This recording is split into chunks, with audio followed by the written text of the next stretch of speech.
Hello friends, good morning. Today I am going to discuss the poem The Send Off by Wilfred Wayne from Dreamcatcher.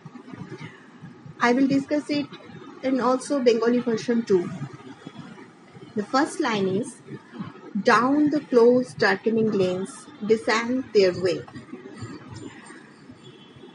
যার মানে বোঝাচ্ছে সংকীর্ণ ও অন্ধকার হয়ে আসা গলি দিয়ে সৈন্যরা গান গাইতে গাইতে এগিয়ে যাচ্ছিল। এটা ওদের বাহ্যিকভাবে আনন্দিত দেখাচ্ছে, কিন্তু পরিবেশ অন্ধকার এবং ভয়ঙ্কর, যা ভবিষ্যতের অনিশ্চয়তার ইঙ্গিত দিচ্ছে। টু দ্য স্লাইডিং শেড, তারা রেল লাইনের পাশের শেডে, মানে যেখানে ট্রেন রাখার জায়গা, সেখানে পৌঁছালো। এটাই তাদের যাত্রার শুরু, যেখান থেকে তাদের যুদ্ধক্ষেত্রে পাঠানো হবে। And lined the train with faces grimly gay. তারা ট্রেনের পাশে দাঁড়ালো লাইন দিয়ে, মুখে জোর করে হাসি, কিন্তু ভেতরে ছিল কঠোরতা ও ভয়। গ্রিমলি গ্রে মানে বাইরে হাসি, ভেতরে দুঃখ ও আতঙ্ক, মানে মিথ্যে আনন্দ। Their breasts were stuck all white with breath and spray. তাদের বুকে সাদা ফুলের মালা লাগানো ছিল। লোকেরা তাদের ফুল দিচ্ছে যেন তারা বিজয়ে যাচ্ছে, কিন্তু আসলে তারা মৃত্যুর পথের দিকে এগিয়ে চলেছে। As men are dead, যেমন মৃত মানুষের বুকে ফুল দেয়া হয়।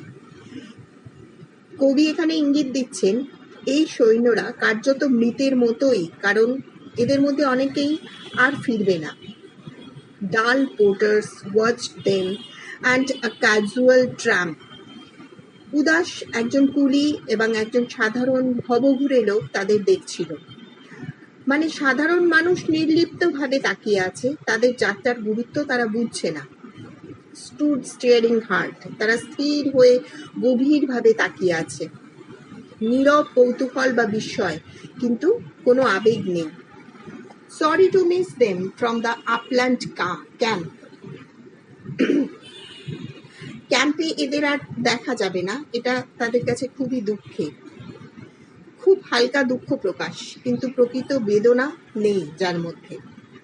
দেন unmoved signals nodded and a lamp, এরপর নির্বিকারভাবে সংকেত দেওয়া হলো আর বাতি জ্বলে উঠল। মানে রেলওয়ে নিয়ম মাফিক কাজ চলছে, মানুষের জীবন এখানে শুধু যন্ত্রের মতো ব্যবহৃত হচ্ছে।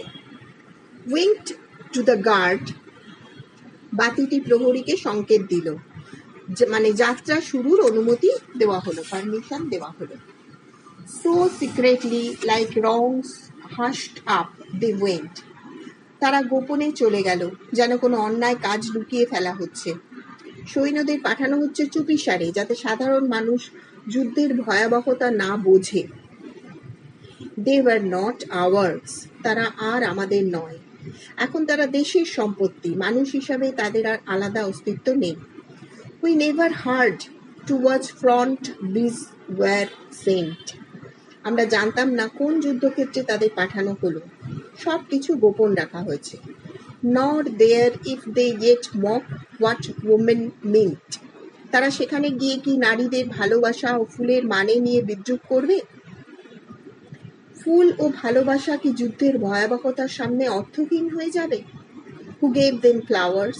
যারা তাদের ফুল দিয়েছিল, হতে পারে তাদের মায়েরা কিংবা বোনেরা কিংবা প্রেয়সীরা, যারা আশা নিয়ে বিদায় জানিয়েছে। Shall they return to beatings of great bells? তারা কি বড় বড় ঘন্টার আনন্দ ধ্বনির সাথে ফিরবে? তারা কি বিজয়ী হয়ে ফিরবে? In wild train loads, train ভর্তি করে উল্লাস করতে করতে তারা কি ফিরে আসবে? এটাই প্রশ্ন। আসলে কবি সন্দেহ করছেন। A few, too few for drums and yells. মাত্র কয়েকজন ফিরবে, উল্লাস করার মতো সংখ্যাও নয়। অধিকাংশ সৈন্য মারা যাবে। May creep back silent to still village wells. যারা ফিরবে তারা নীরবে গ্রামের কুয়োর পাশে ফিরে আসবে। তারা বিজয়ী নায়ক নয়, বরং ভাঙা মন নিয়ে ফিরে আসবে। আপ হাফ নোন রোডস, অচেনা হয়ে যাওয়া রাস্তা দিয়ে। যুদ্ধ তাদের এত বদলে দেবে যে নিজের গ্রামও অচেনা লাগবে। এই কবিতায় কবি দেখিয়েছেন যুদ্ধের গৌরব আসলে মিথ্যা। সৈন্যদের নীরবে মৃত্যুর পথে পাঠানো হয়, খুব কমই বেঁচে ফিরে আসে। যারা ফিরে আসে তারা আনন্দ নয়, নীরব যন্ত্রণা নিয়ে ফেরে। এইটুকুই কবিতাটার এইটুকুই ড্রিম ক্যাচারে দেয়া রয়েছে, যার মানে আমি ব্যাখ্যা করলাম। পরের ভিডিওতে আমি ড্রিম ক্যাচারের এক্সারসাইজের কোয়েশ্চেন আনসারগুলো শর্টস হিসাবে দেব। যদি ভিডিওটা ভালো লাগে অবশ্যই সাবস্ক্রাইব করবেন এবং লাইক ও শেয়ার করবেন। নমস্কার।